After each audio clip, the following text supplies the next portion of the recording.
आज हम अपनी केमिस्ट्री के सतह रसायन या सरफेस केमिस्ट्री टॉपिक को ले रहे हैं। इस सतह रसायन या सरफेस केमिस्ट्री में आपने इसके पहले पढ़ चुका है अधिशोषण के बारे में, अधिशोषण के प्रकारों के बारे में और उसके अनुप्रयोग। इसमें हमारा जो अगला टॉपिक है वो है उत्प्रेरक और उत्प्रेरण। इसके अलावा हम जो उत्प्रेरक के साथ कवर करेंगे वो है टॉपिक एंजाइम। आज का जो कंटेंट है हमारे लेक्चर के वो है उत्प्रेरक और उत्प्रेरण की परिभाषा, उसके प्रकार, उत्प्रेरण के प्रकार, उत्प्रेरक के प्रकार, उत्प्रेरक के लक्षण, उत्प्रेरक वर्धक और विष होता क्या है, जियोलाइट किसे कहते हैं, एंजाइम क्या है और उत्प्रेरक और एंजाइम की यदि क्रियाविधि या कार्य करने की क्षमता जो है वो यदि एक जैसी है तो उसमें भिन्नता वास्तव में है क्या। तो हम सबसे पहले देखें कि उत्प्रेरक और उत्प्रेरण शब्द के ऊपर अपन हाईलाइट करते हैं। उत्प्रेरक शब्द जो है वो वैज्ञानिक बर्जीलियस के द्वारा 1835 में दिया गया। 1835 में सबसे पहले उत्प्रेरक शब्द का प्रयोग बर्जीलियस ने किया था। देखा गया कि मान लीजिए हमने KClO3 को लिया है और हम उसको तोड़ना चाहते हैं KCl और O2 में, यानी हमारी रिएक्शन हो जाएगी 2KClO3 = 2KCl + Thrice-O2। ये जो क्रिया रहती है ये बहुत अधिक उच्च तापमान पर होती है, लगभग 653 से 873 केल्विन तापमान पर। लेकिन यही यदि हम इसमें कोई ऐसा बाह्य कारक डाल दें तो वह जो अभिक्रिया 653 से 873 केल्विन तापमान पर हो रही थी वो होने लगती है 475 से 633 केल्विन पर।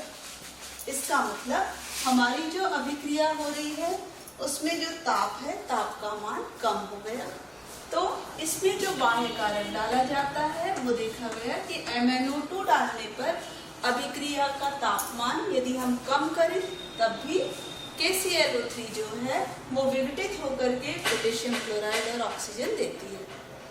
इसी प्रकार से बहुत सारी अभिक्रियाएं ऐसी देखी गई जिनमें यदि हम कोई बाह्य पदार्थ मिलाते हैं तो जो हमको एक्सटर्नल टेम्परेचर या प्रेशर देना पड़ता है, या जो अभिक्रिया बहुत धीमी गति से हो रही थी वो गति उसकी या तो गति बढ़ जाती है या बहुत तेजी के साथ होने लगती है, या जो ताप या दाब की कंडीशन देनी पड़ती है वो हमको कम अप्लाई करने पर भी होने लगती है। तो पहले यह माना गया कि उत्प्रेरक वो होते हैं जो रासायनिक क्रिया की दर को बढ़ा दे रहे हैं, लेकिन वर्तमान में देखा गया, बाद में वैज्ञानिकों ने अध्ययन किया, उन्होंने पाया कि वास्तव में बाह्य कारक जो होते हैं यह जरूरी नहीं है कि वह क्रिया की दर में वृद्धि ही कर दे। ऐसा भी हो सकता है कुछ बाह्य कारक ऐसे होते हैं जो क्रिया की दर को कम भी कर सकते हैं, यानी उसमें वृद्धि भी हो सकती है और कमी भी हो सकती है। इसका मतलब हम कह सकते हैं कि उत्प्रेरक क्या है। उत्प्रेरक ऐसे बाह्य पदार्थ हैं जो रासायनिक क्रिया की दर को परिवर्तित कर देते हैं। हमने क्या किया, हम देख रहे हैं हमने जो बढ़ता है या घटता है या वृद्धि होती है और कमी होती है उस शब्द को हटा करके हमने क्या शब्द उपयोग में ले आया, परिवर्तित कर देते हैं। और विशेषता क्या है, तथा क्रिया के पश्चात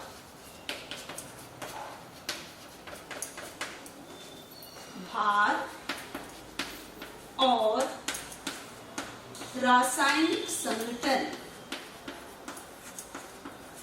की दृष्टि से अपरिवर्तित रहते हैं।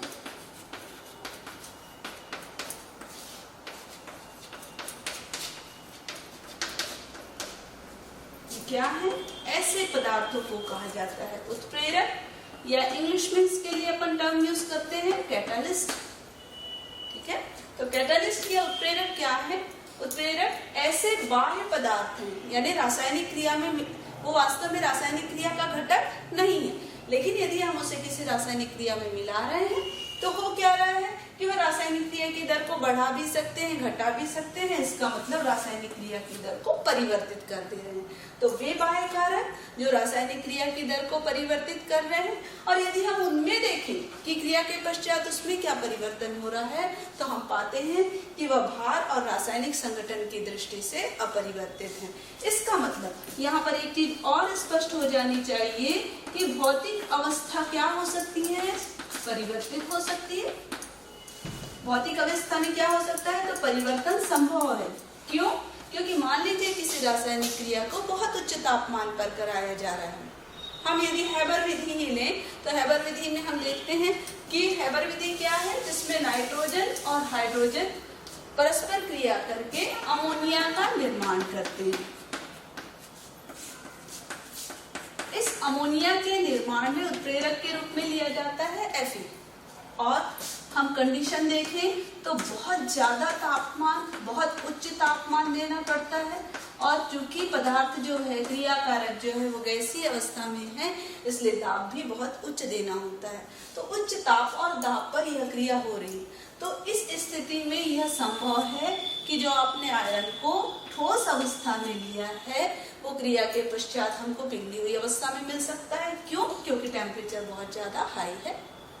और दूसरी स्थिति कि इतने तापमान पर जो आयरन ब्राउन कलर का था, भूरे रंग का था, हो सकता है वो काला हो जाए। तो भौतिक अवस्था यानी उसके रंग और अवस्था जो है वो परिवर्तित हो सकती है, लेकिन अपन उसका रासायनिक संगठन यदि देखेंगे तो वो हमेशा अपरिवर्तित रहेगा।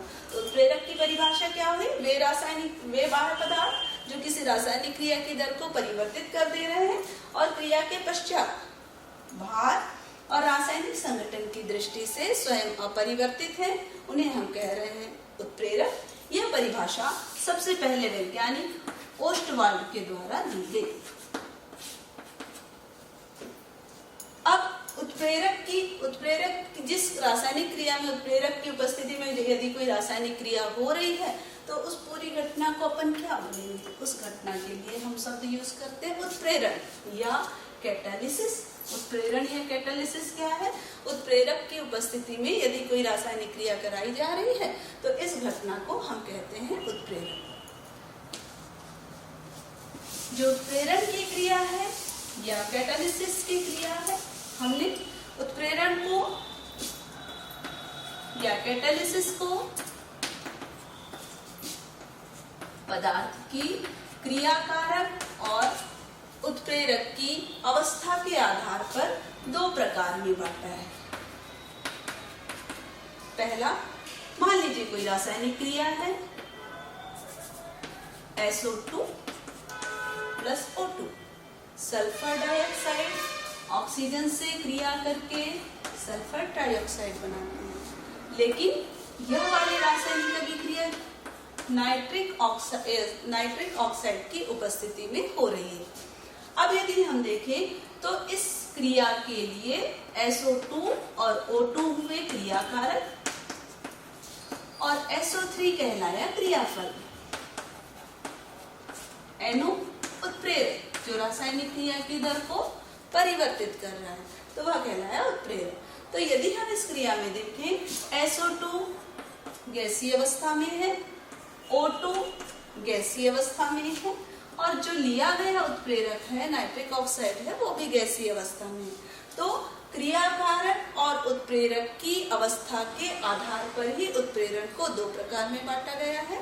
पहला प्रकार कहलाता है समांगी उत्प्रेरण।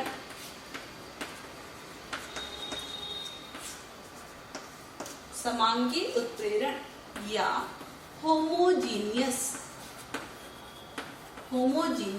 कैटालिसिस। क्या है समांगी उत्प्रेरण? समांगी अंग कैसे हो? समान। और अंग के रूप में हमको लेना किसको है? तो केवल दो चीजों को देखना है, एक तो क्रियाकारक और दूसरा उत्प्रेरक। यहाँ पर क्रियाफल की अवस्था से कोई भी संबंध इनका नहीं होता है। यानी समांगी उत्प्रेरण हम कहेंगे कि यदि क्रियाकारक और उत्प्रेरक दोनों एक ही अवस्था में पाए जाते हैं, तो ऐसे उत्प्रेरण को कहा जाता है समांगी उत्प्रेरण। दूसरा, अवस्था के आधार पर ही हमने उत्प्रेरण की क्रिया को दूसरे प्रकार में बांटा, वह कहलाता है विषमांगी उत्प्रेरण, या हम कह सकते हैं इसे हेट्रोजीनियस। तो हेट्रोजीनियस या विषमांगी उत्प्रेरण कौन सी क्रिया है? तो ऐसे उत्प्रेरण की घटना जहां पर यदि क्रियाकारक और उत्प्रेरक भिन्न भिन्न भौतिक अवस्था में रहते हो तो उन्हें हम कहेंगे विषमांगी उत्प्रेरण। इसके अंतर्गत ले सकते हैं हैबर विधि, जिसके द्वारा अमोनिया का निर्माण किया जाता है। इसके कंपोनेंट होते हैं या क्रियाकारक होते हैं नाइट्रोजन, हाइड्रोजन से क्रिया करके अमोनिया गैस का निर्माण करती है, और यह जो क्रिया है वह आयरन चूर्ण की उपस्थिति में तीव्रता से होती है। यहाँ पर यदि हम देखें तो नाइट्रोजन गैसीय अवस्था में है, जो ली गई हाइड्रोजन है वो भी गैसीय अवस्था में है, लेकिन जो आयरन है चूर्ण के रूप में यानी ठोस अवस्था में। तो यदि हम क्रियाकारक और उत्प्रेरक को देखें तो दोनों की अवस्थाएं भिन्न भिन्न है। दोनों की अवस्था भिन्न भिन्न होने के कारण हम इस उत्प्रेरण को नाम देंगे विषमांगी उत्प्रेरण। विषमांगी उत्प्रेरण का अर्थ जब किसी रासायनिक क्रिया में क्रियाकारक और उत्प्रेरक भिन्न भिन्न भौतिक अवस्था में होते हैं, तो ऐसे उत्प्रेरण को नाम दे दिया गया है विषमांगी उत्प्रेरण। तो हमने अवस्था के आधार पर उत्प्रेरण की क्रिया को दो प्रकार में बांटा है, समांगी उत्प्रेरण और विषमांगी उत्प्रेरण। इसके पश्चात हम देखते हैं कि उत्प्रेरक को भी उनकी क्रियाशीलता या उनके गुणों के आधार पर उत्प्रेरक को भी भिन्न भिन्न प्रकार में बांटा जा सकता है।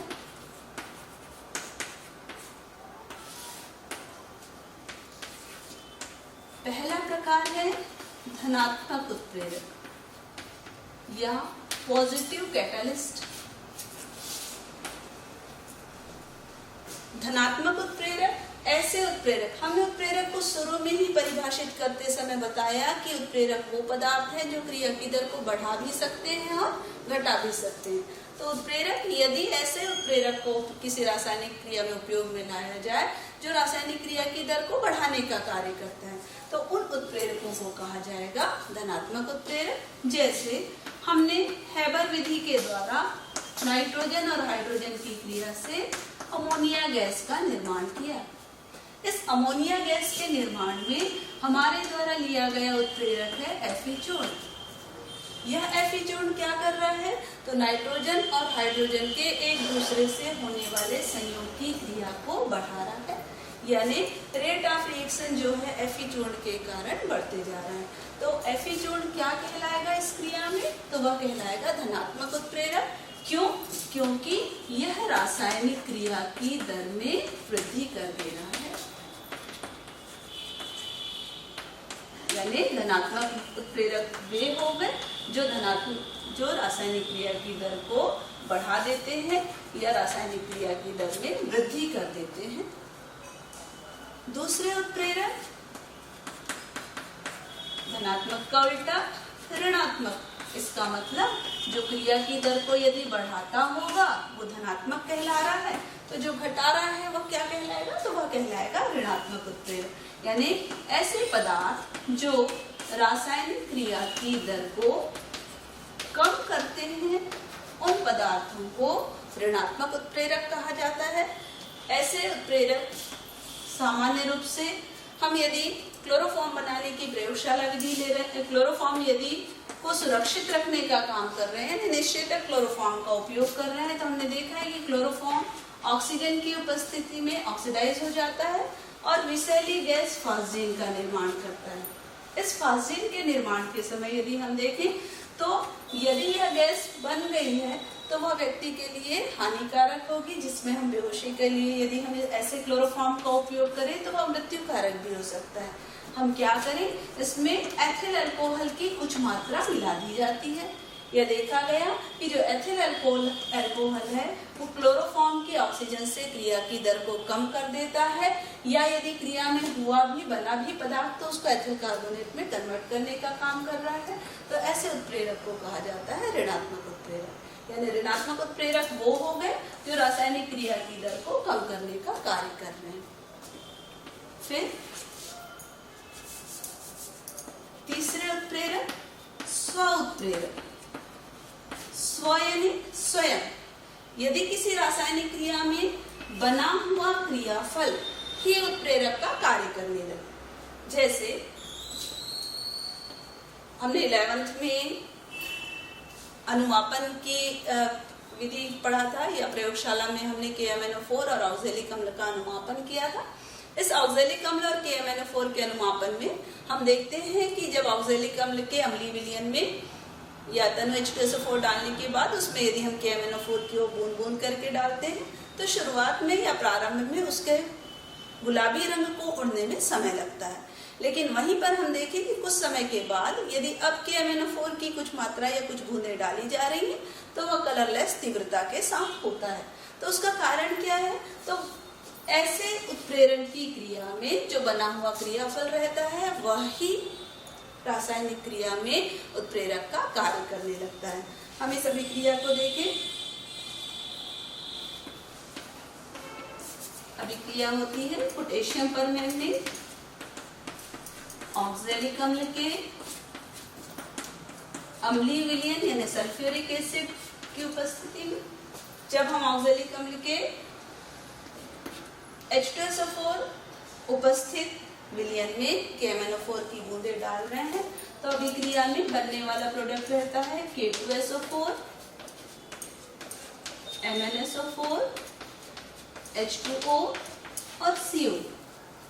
इस क्रिया में यदि हम देखें तो पोटेशियम परमैंगनेट का प्रारंभिक रंग उड़ने में समय लग रहा है, लेकिन क्रिया के कुछ समय में या कुछ देर होने के बाद यदि हम देखें तो क्रिया में जो बना हुआ MnSO4 है वह इसी क्रिया के लिए उत्प्रेरक का कार्य करने लगता है। यानी वह रासायनिक क्रिया जिसमें क्रियाफल ही उत्प्रेरण का काम करने लगे उसे कहेंगे हम स्व उत्प्रेरक, और इस प्रकार के उत्प्रेरक को कहेंगे स्व उत्प्रेरक। फिर चौथा प्रकार होता है उत्प्रेरक का, वो है प्रेरित उत्प्रेरक। प्रेरित शब्द से ही आप जानते हैं प्रेरित यानी क्या? प्रेरित यानी प्रेरणा देने वाला। प्रेरणा देने वाला कैसा? कि यदि एक रासायनिक क्रिया बहुत धीमी गति से हो रही है, जैसे हम देखें एक रासायनिक क्रिया होती है Na2SO3 का जब ऑक्सीकरण किया जाता है तो ये परिवर्तित हो जाता है Na2SO4 में।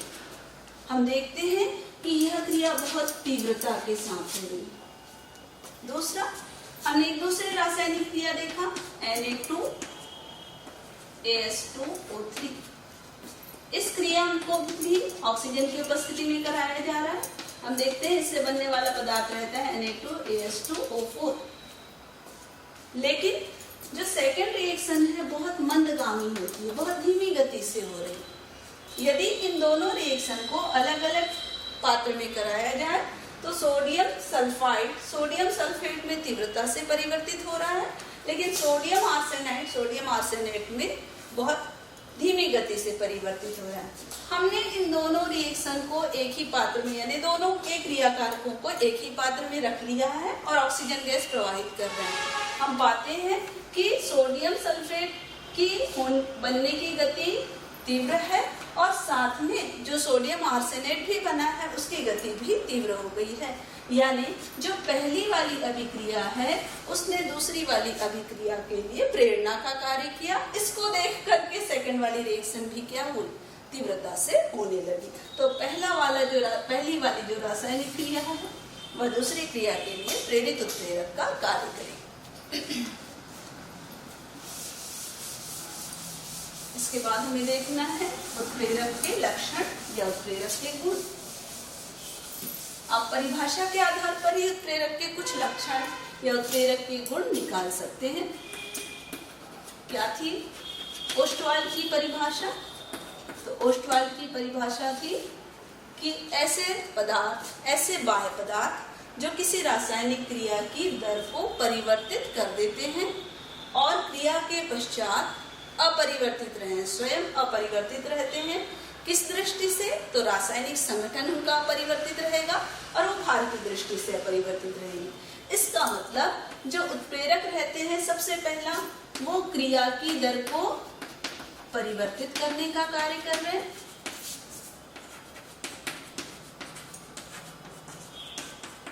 लेकिन आप यदि सोचे कि कोई रासायनिक क्रिया हो नहीं रही है और यदि हमने उत्प्रेरक लिया है तो वह रासायनिक क्रिया होने लगे, तो ये संभव नहीं है। इसका मतलब यह किसी रासायनिक क्रिया को प्रारंभ नहीं करा सकता। यदि हम कहें कि रासायनिक क्रिया जो हो नहीं रही है उसमें यदि उत्प्रेरक डाल दिया जाए तो वो उस क्रिया को प्रारंभ करा देगा, तो ये संभव नहीं है। क्या करेगा? वो रासायनिक क्रिया को प्रारंभ नहीं करा सकता। यदि कोई क्रिया हो रही है तो उसकी दर को परिवर्तित कर सकता है। दूसरा,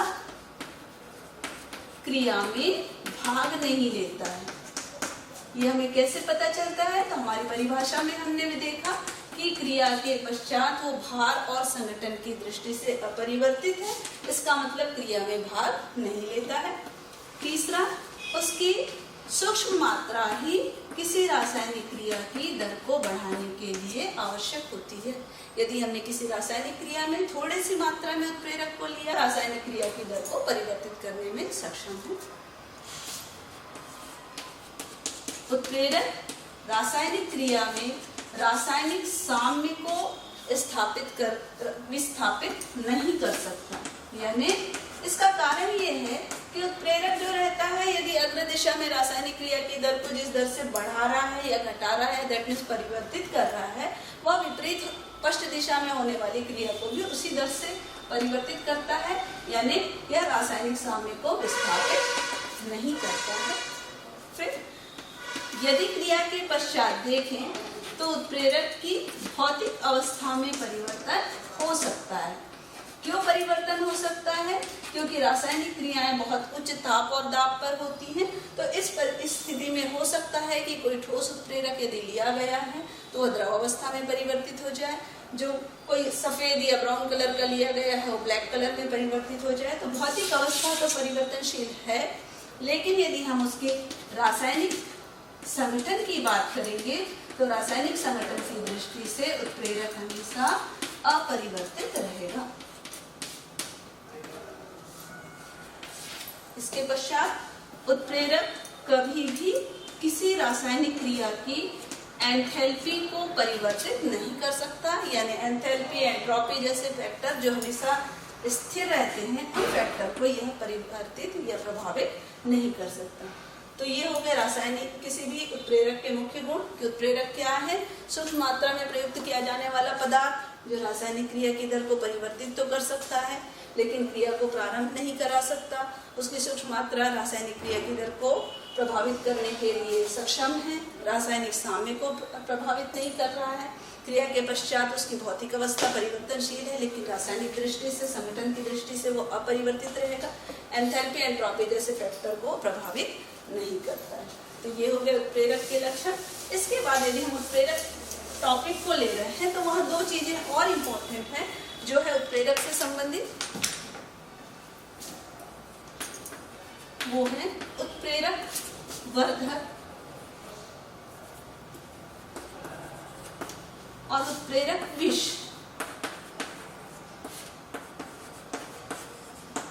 आप इन नामों से ही कुछ उसको आइडेंटिफाई कर सकते हैं। वर्धक यानी बढ़ाने वाला, या हम कह सकते हैं वृद्धि करने वाला। बढ़ाने वाला या वृद्धि करने वाला। किसमें वृद्धि करे? तो रासायनिक क्रिया को बढ़ाने वाले पदार्थ, यानी यदि धनात्मक उत्प्रेरक किसी रासायनिक क्रिया में लिया गया है और हम कोई बाह्य पदार्थ ऐसा मिला दें जो क्या करे, धनात्मक उत्प्रेरक की क्रियाशीलता को और बढ़ा दे, तो ऐसे पदार्थ को कहेंगे उत्प्रेरक वर्धक। जैसे हैबर विधि में यदि हम देखें,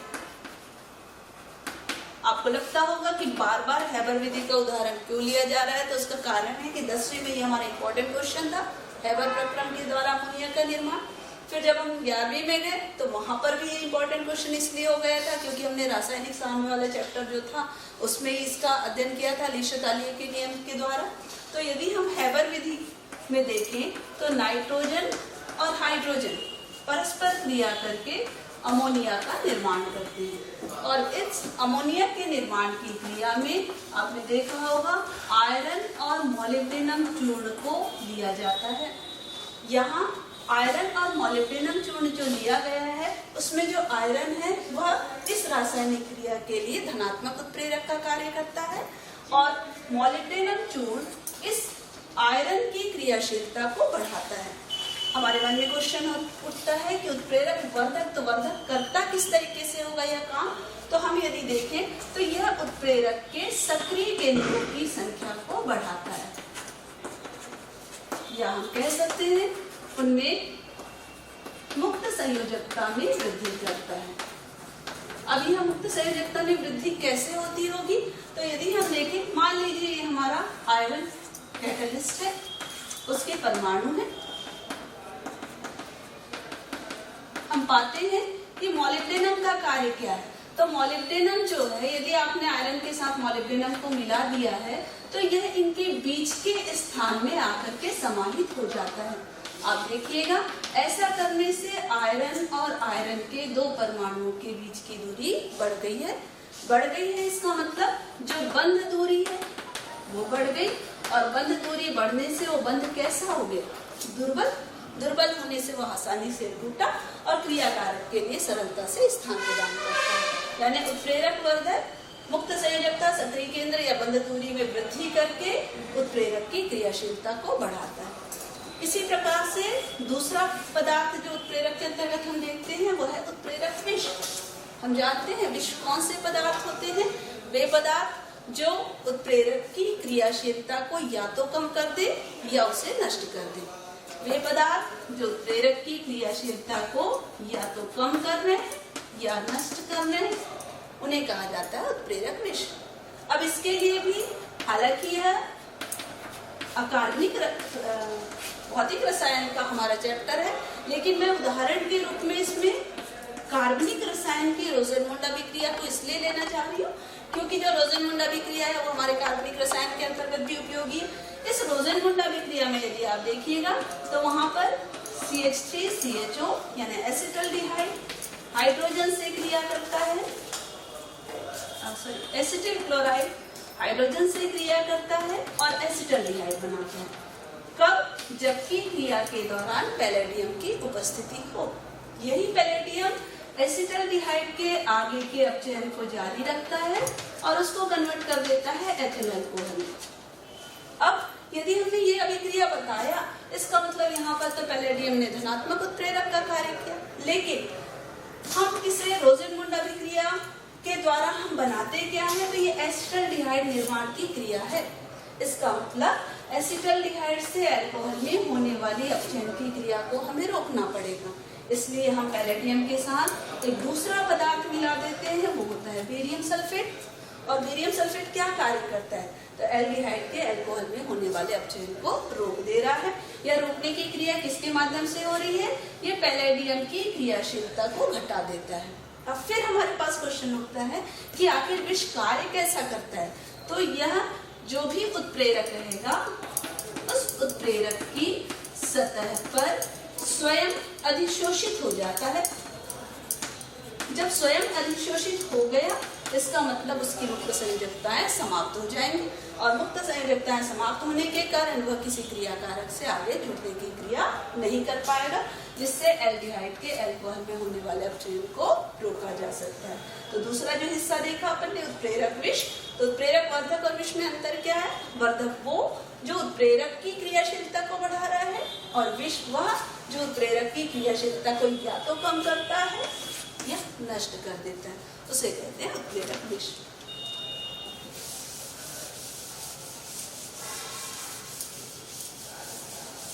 इसके बाद इस चैप्टर में एक इम्पॉर्टेंट जो टॉपिक रखा गया है वो है जियोलाइट।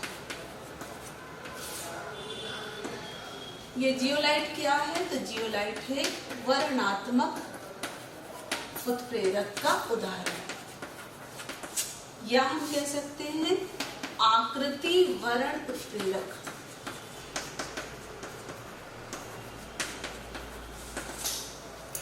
वास्तव में जियोलाइट होता कैसे है? तो जियोलाइट की यदि हम संरचना देखें तो उसकी संरचना की तुलना की गई है मधुमक्खी के छत्ते से। आपने मधुमक्खी का छत्ता देखा होगा, उसमें इस प्रकार से हेक्सागोनल आकार के छिद्र बने हुए रहते हैं। तो जियोलाइट भी क्या है? जियोलाइट भी एक छिद्रित उत्प्रेरक है, और इस छिद्रित उत्प्रेरक को यदि हम देखें तो इनके छिद्रों का आकार 240 से 720 पिकोमीटर तक होता है। कुछ पुस्तकों में आपको इसमें थोड़ा सा चेंज दिखाई देगा, कहीं पर लिखा हुआ होगा 250 से 750 पीएम। हम एक जनरल रेंज रख लें, 240 से 750 पिकोमीटर की छिद्र वाली संरचना है, यानी छिद्रों का आकार ये है। अब यदि हम इस जियोलाइट को किसी क्रियाकारक के संपर्क में लाते हैं तो आप देखेंगे कि आखिर इसके अंदर कौन जा सकता है, कौन जुड़ सकता है। तो वही क्रियाकारक इसके अंदर जा सकते हैं जिनके कणों का आकार इतना बड़ा हो, इसलिए हमने इसका एक दूसरा नाम रखा आकृति वर्ण उत्प्रेरक। वर्ण यानी स्वीकार करने की क्षमता, या वर्ण यानी ग्रहण करने की क्षमता, या जोड़ने की क्षमता। तो वर्ण किसके आधार पर किया जा रहा है? आकृति के आधार पर, कि क्रियाकारक का आकार। अब वो निर्भर किस पर कर रहा है? तो जियोलाइट के बीच में जो छिद्र पाए जा रहे हैं, या जियोलाइट की यदि हम संरचना देखें तो वो छिद्रित संरचना है। इस छिद्र को इसे कहा जाता है, या तो छिद्र कह सकते हैं हम, गुहिका कहा जाता है, या कोटर शब्द से संबंधित करते हैं। तो छिद्र, गुहिका या कोटर का आकार हुआ 240 से 750 पिकोमीटर, और यह क्रियाकारक जिनका आकार इतना बड़ा होगा केवल उन्हें ही अपने अंदर एब्जॉर्ब कर सकता है। तो ऐसी स्थिति में हम इसका उपयोग, तो जियोलाइट का उपयोग मुख्य रूप से किया जाता है पेट्रोलियम उद्योग में। आप जानते हैं पेट्रोलियम का जब भंजक आसवन, हमने 10th क्लास में पढ़ा था, पेट्रोलियम का जब भंजक आसवन करते हैं तो उसके बहुत सारे उत्पाद हैं। यदि हमें गैसोलीन की प्राप्ति करना है, बहुत सारे उसके कंपोनेंट रहते हैं जो पेट्रोलियम का निर्माण करते हैं, तो उस पेट्रोलियम से यदि हमको गैसोलीन प्राप्त करना है तो हम ZSM-5 जियोलाइट का उपयोग करते हैं, जो केवल क्या करेगा, इसका मतलब जो गैसोलीन पेट्रोल है उसके कणों का आकार इस ZSM-5 के कणों के या छिद्रों के आकार के बराबर होगा, तो केवल उसे ही सिलेक्ट करके अलग करने का काम करेगा। तो जियोलाइट का उपयोग मुख्य रूप से पेट्रोलियम उद्योग में किया जाता है। उसके अलावा उसके समावयवीकरण में किया जाता है, भंजन में किया जाता है। आप सामान्य रूप से यदि इसे देखना चाहें तो हमारे घरों में जो फिल्टर उपयोग में लाया जा रहा है वो भी कुछ इसी तरीके की संरचना है। उसमें जो कैंडल बने हुए रहते हैं उनमें छोटे छोटे से छिद्र पाए जाते हैं। आप देखिएगा कि धूल के कण बाहर रह जा रहे हैं, पानी को जाने दे रहा है, यानी कणों का आकार सिर्फ इतना बड़ा है कि केवल पानी या छोटे जो कण हैं उन्हें अंदर जाने दिया जा रहा है, लेकिन डस्ट पार्टिकल को रोक दिया जा रहा है। उत्प्रेरक किस प्रकार से क्रिया करता है, यानी उत्प्रेरण की क्रिया किस प्रकार से हो रही है, इसको समझाने के लिए जो सिद्धांत दिए गए वो कहलाते हैं उत्प्रेरण के सिद्धांत। उत्प्रेरण के मुख्य रूप से 3 सिद्धांत दिए गए हैं: माध्यमिक यौगिक सिद्धांत, अधिशोषण सिद्धांत और आधुनिक सिद्धांत। माध्यमिक यौगिक सिद्धांत, इस सिद्धांत के अनुसार कोई भी क्रियाकारक, मान लीजिए हमने लिया एक क्रियाकारक A और उत्प्रेरक C। A है क्रियाकारक और C है उत्प्रेरक। तो हमने एक क्रियाकारक A लिया है और दूसरा क्रियाकारक B लिया है, तो ये दोनों क्रियाकारक क्रिया करके एक प्रोडक्ट बना रहे हैं AB। अब इस क्रिया का होना C उत्प्रेरक की उपस्थिति में हो रहा है या तीव्रता से हो रहा है। तो इस क्रिया में यदि हम देखें तो वास्तव में माध्यमिक यौगिक सिद्धांत में बताया गया है कि क्रिया किस तरीके से होगी।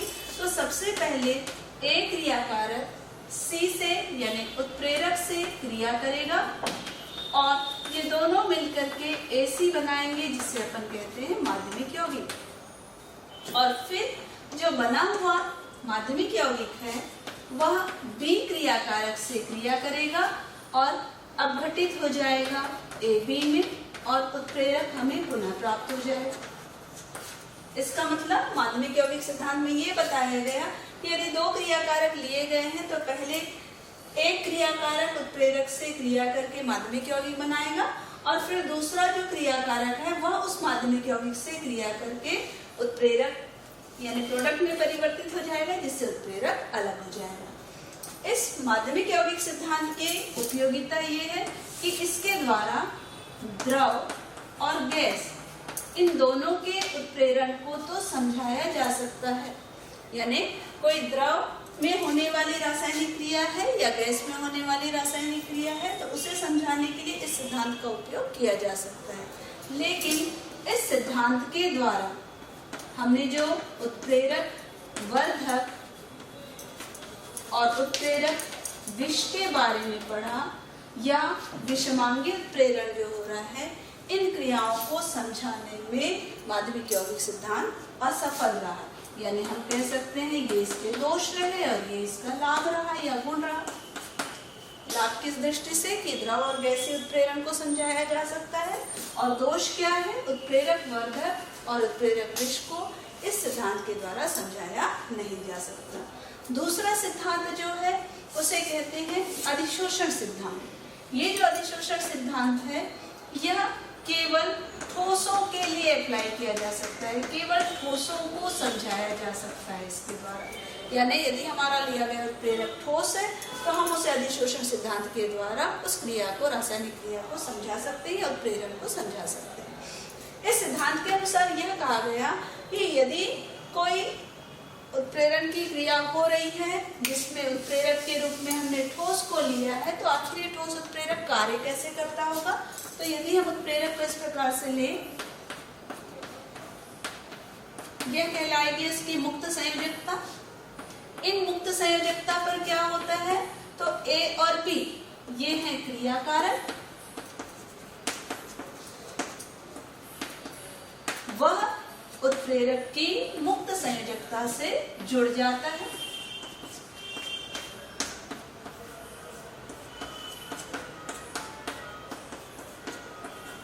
और फिर जब उत्प्रेरक की मुक्त संयोजकता से जुड़ गया तो वहां पर उसकी सांद्रता जो है वो बढ़ जाएगी। सांद्रता बढ़ने के कारण वो एक दूसरे के कांटेक्ट में ज्यादा मात्रा में आएंगे और फिर वो परिवर्तित हो जाएंगे किसमें, तो हम देखते हैं कि प्रोडक्ट और रिएक्टेंट, फिर से प्रोडक्ट अलग हो गया और उत्प्रेरक हमको पुनः प्राप्त हो गया। लेकिन ये घटना हुई कैसे, तो यह केवल उत्प्रेरक की जो सतह की मुक्त संयोजकताएं पाई जा रही हैं वहां पर क्रियाकारक के जुड़ने से हुई, यह कहलाता है अधिशोषण सिद्धांत। जो आधुनिक सिद्धांत दिया गया वह वास्तव में अधिशोषण सिद्धांत और माध्यमिक यौगिक सिद्धांत का संयुक्त रूप है। यानी दोनों को ही यदि हम मिला दें तो वह बन जाता है आधुनिक सिद्धांत। इस आधुनिक सिद्धांत में कहा गया कि यदि कोई उत्प्रेरण की घटना हो रही है तो उत्प्रेरक क्या करेगा, सबसे पहले वह क्रियाकारक से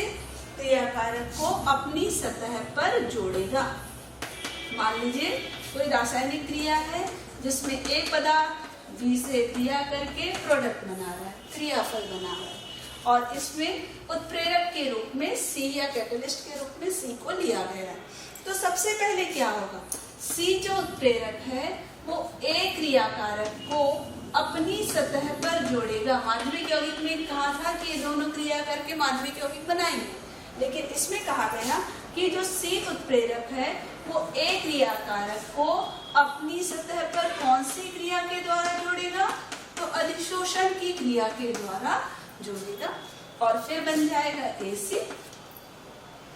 अब ये जो एसी रहेगा इस पर दूसरा क्रियाकारक आएगा बी, वो क्रिया करेगा और इसको परिवर्तित कर देगा तो हमको प्रोडक्ट पी मिल जाएगा और उत्प्रेरक पुनः प्राप्त हो जाएगा। तो वास्तव में जो आधुनिक सिद्धांत है वो प्रथम दो सिद्धांत का संयुक्त रूप है, यानी माध्यमिक यौगिक सिद्धांत और अधिशोषण सिद्धांत दोनों को जोड़ दिया गया तो वह हमें मॉडर्न थ्योरी या आधुनिक सिद्धांत के रूप में प्राप्त हुआ है। माध्यमिक यौगिक बन कैसा रहा है, तो वहां पर एक शब्द यदि हम लगा दें कि अधिशोषण की क्रिया के द्वारा उत्प्रेरक की सतह पर क्रियाकारक के जुड़ने से माध्यमिक यौगिक बन रहा है तो माध्यमिक यौगिक सिद्धांत परिवर्तित हो जाता है आधुनिक सिद्धांत में। इस क्रिया के द्वारा जो बनता है उसे हम कहते हैं अधिशोषित सक्रियक संकुल। जो यौगिक बन रहा है उसे माध्यमिक यौगिक ना कहकर के हम क्या कह रहे हैं, अधिशोषित सक्रियक संकुल।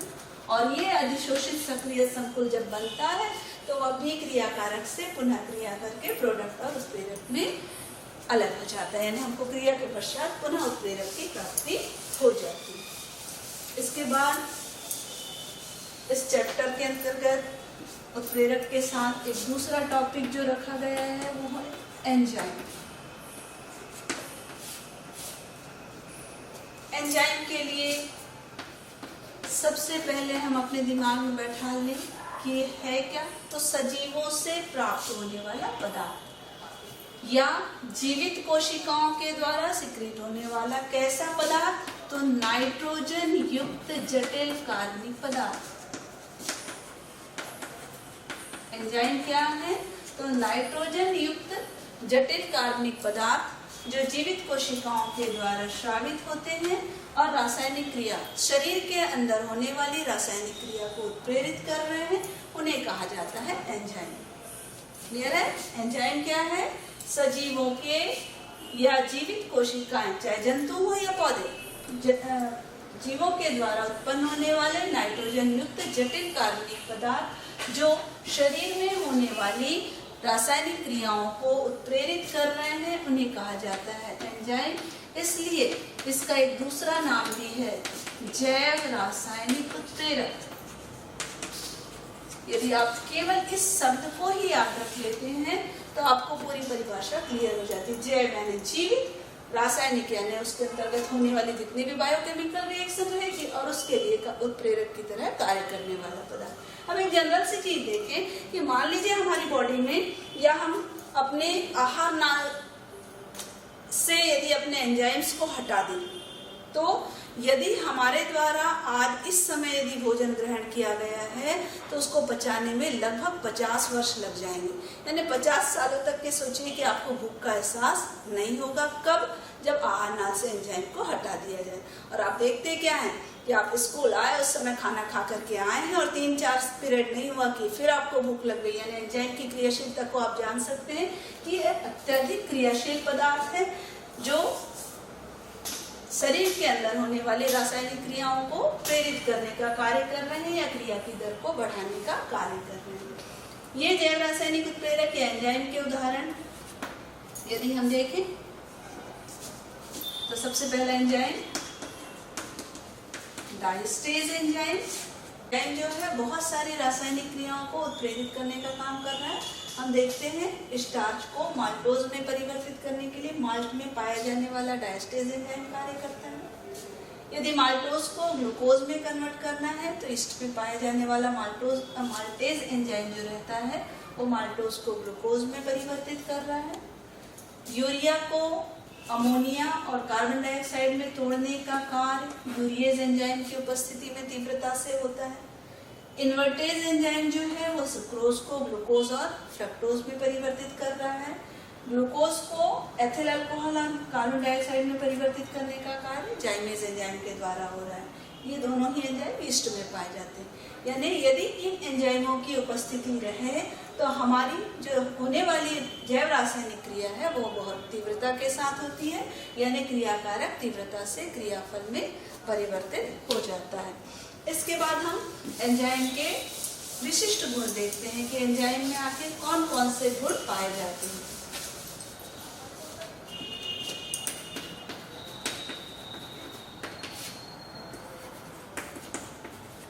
सबसे पहले तो यदि हम देखें एंजाइम में पहला गुण जो पाया जाता है वो है अति विशिष्टता का। अति विशिष्टता क्या है? तो अति विशिष्टता यानी हाईली स्पेसिफिक, किसी एक ही क्रियाकारक से एक एंजाइम क्रिया करेगा, ऐसे गुण को कहते हैं अति विशिष्टता। यानी इसके अंतर्गत यदि आप लिखना चाहें तो क्या बताएंगे? कोई एक एंजाइम है तो वह किसी एक क्रियाकारक पर ही क्रिया करेगा या उसकी रासायनिक क्रिया की दर को ही बढ़ाने का कार्य करेगा। दूसरा, यदि हम देखें ये अति तीव्रता के साथ, यानी इनकी क्रिया करने की जो दर रहती है वो बहुत ज्यादा हाई रहती है, उच्च क्रिया की दर रहती है। अब ये कितनी, तो यह 1,00,000 अणुओं को 1 मिनट में अपघटित करने की क्षमता रखता है। 1 मिनट में 1,00,000 अणुओं तक को तोड़ने की क्रिया कर सकता है, यानी इसकी रासायनिक क्रिया की दर अत्यधिक उच्च है। एंजाइम जो रहते हैं उनके कार्य करने के लिए एक निश्चित तापमान की आवश्यकता रहती है, जिसे अपन कहते हैं ऑप्टिमम टेम्परेचर या अनुकूलतम ताप।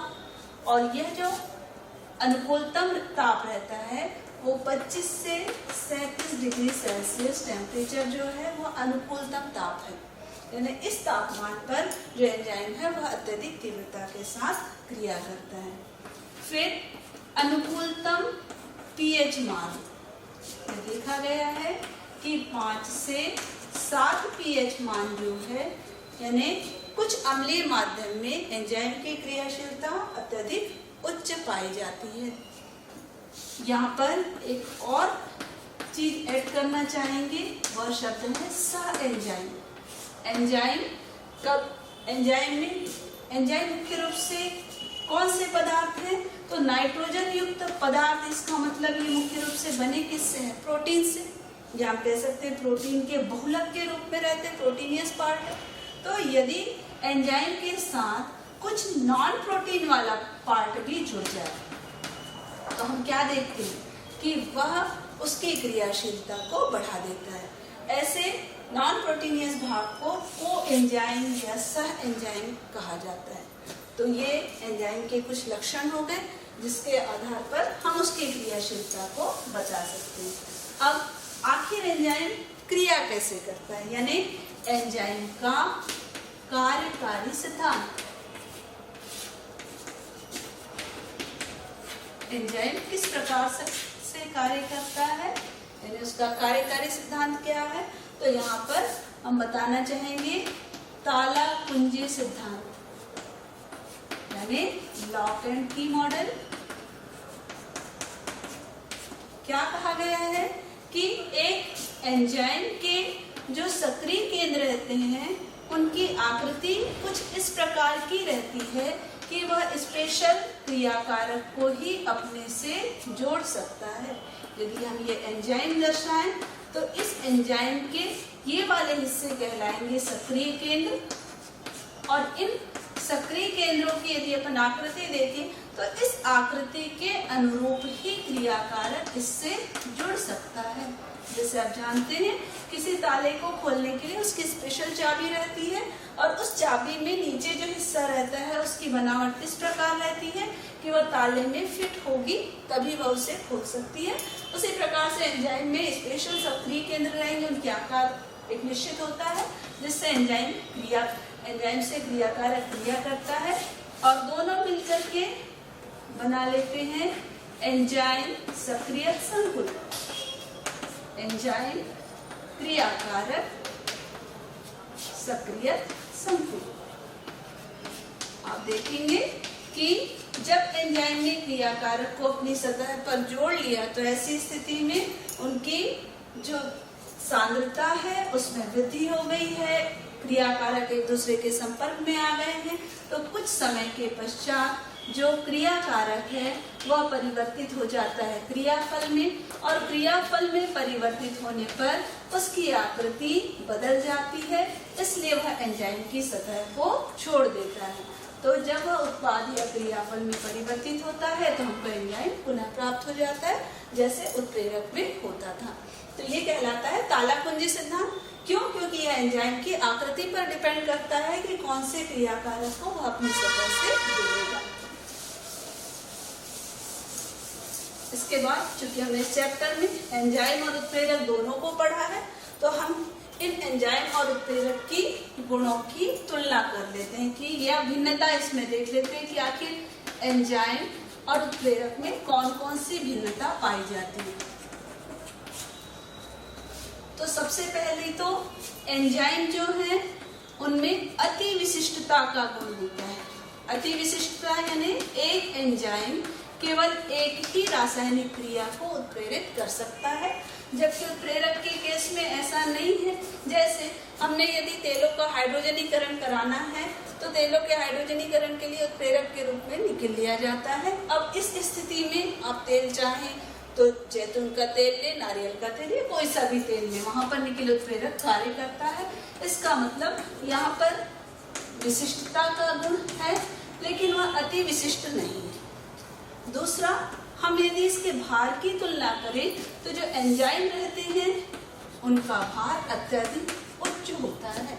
लगभग मिनिमम जो एंजाइम रहता है उसका भार 20,000 होता है, जबकि यदि हम उत्प्रेरक की बात करें तो इनके भार एंजाइम की तुलना में बहुत ज्यादा कम होते हैं। आप प्लेटिनम उत्प्रेरक ले लीजिए, 195 है, या कोई से भी उत्प्रेरक लें जो हमारे आवर्त सारणी के हैं। यदि हम आवर्त सारणी को देखें 118 तत्व हैं, तो मैक्सिमम यदि भार भी देखेंगे तो उसका डबल कर लीजिए, यानी 300 से ऊपर तो भार जा ही नहीं सकता, यानी भार बहुत कम होता है। तीसरा, जो एंजाइम रहते हैं वो हमेशा क्रिया के पश्चात नष्ट हो जाते हैं, लेकिन उत्प्रेरक सामान्य रूप से नष्ट नहीं होते। यदि हम पराबैंगनी विकिरणों का प्रभाव देखें तो पराबैंगनी विकिरणों के प्रभाव से एंजाइम की क्रियाशीलता समाप्त हो जाती है, लेकिन उत्प्रेरक की क्रियाशीलता को पराबैंगनी किरणें प्रभावित नहीं कर पाती। तो ये मुख्य डिफरेंस होता है एंजाइम और उत्प्रेरक में। एंजाइम अति विशिष्ट रहेगा, उत्प्रेरक में विशिष्टता का गुण है। एंजाइम के भार बहुत ज्यादा उच्च होंगे, उत्प्रेरक जो है एंजाइम की तुलना में उनके भार निम्न होते हैं। यदि हम क्रियाशीलता की बात करें तो रासायनिक क्रिया के पश्चात एंजाइम नष्ट हो जाते हैं, जबकि उत्प्रेरक सामान्य रूप से नष्ट नहीं होते हैं। यदि पराबैंगनी किरणों का प्रभाव देखें तो उसके प्रभाव से एंजाइम नष्ट हो जा रहा है, लेकिन उत्प्रेरक को पराबैंगनी किरणें प्रभावित नहीं कर पाती। तो ये मुख्य अंतर होता है एंजाइम और उत्प्रेरक में। तो यहाँ पर देखिए हमारा टॉपिक कंप्लीट होता है उत्प्रेरक, उत्प्रेरण और एंजाइम। इस टॉपिक के अंतर्गत हमने क्या क्या पढ़ा? तो सबसे पहले हमने पढ़े उत्प्रेरक और उत्प्रेरण की परिभाषा। इस उत्प्रेरक और उत्प्रेरण की परिभाषा में हमने देखा कि सबसे पहले यहाँ पर ऑब्जेक्टिव का एक प्रश्न बनता है कि उत्प्रेरक शब्द की सबसे पहले उपयोग किसने किया था?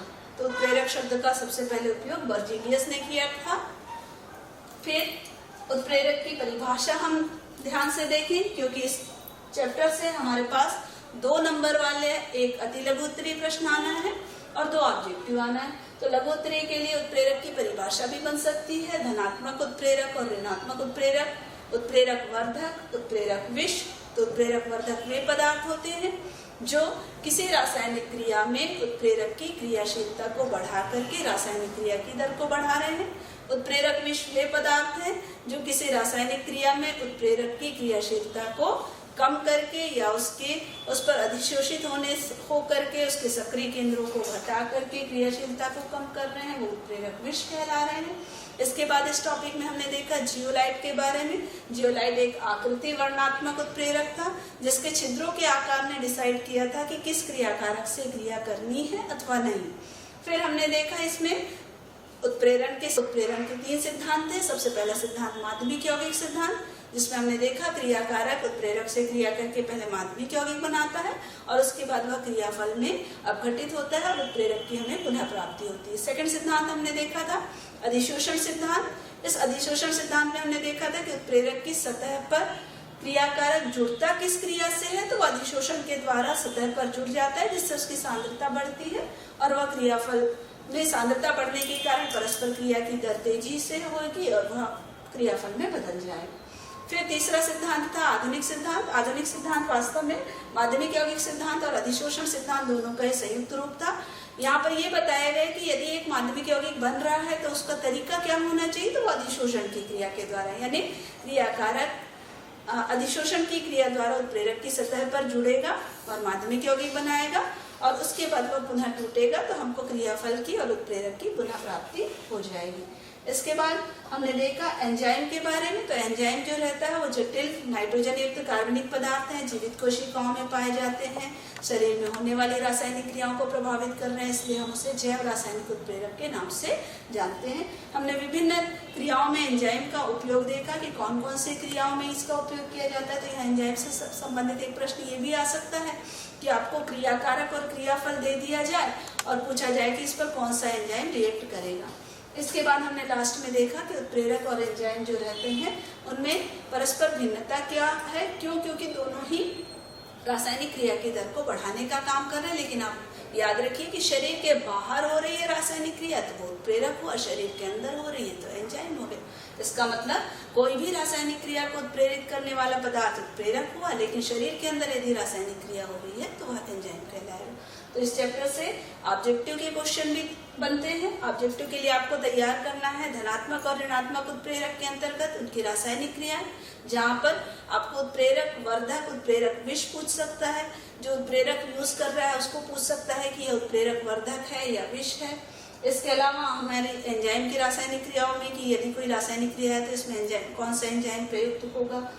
जो आपने उत्प्रेरण के सिद्धांत देखे उसमें यह पूछ सकता है कि आधुनिक सिद्धांत या माध्यमिक यौगिक सिद्धांत या अधिशोषण सिद्धांत है तो वह किन क्रियाओं में उपयोग में आ सकती है। तो आपको क्लियर करना चाहेंगे माध्यमिक यौगिक सिद्धांत केवल द्रव और गैस के उत्प्रेरण को समझाने में सफल रहा था और दोष क्या था कि यह उत्प्रेरक वर्धक और विष को नहीं समझाया था। और अधिशोषण सिद्धांत जो था वह केवल ठोसों पर अप्लाई किया जा सकता था, बाकी रासायनिक क्रियाओं के लिए संभव नहीं था। तो ये हमारा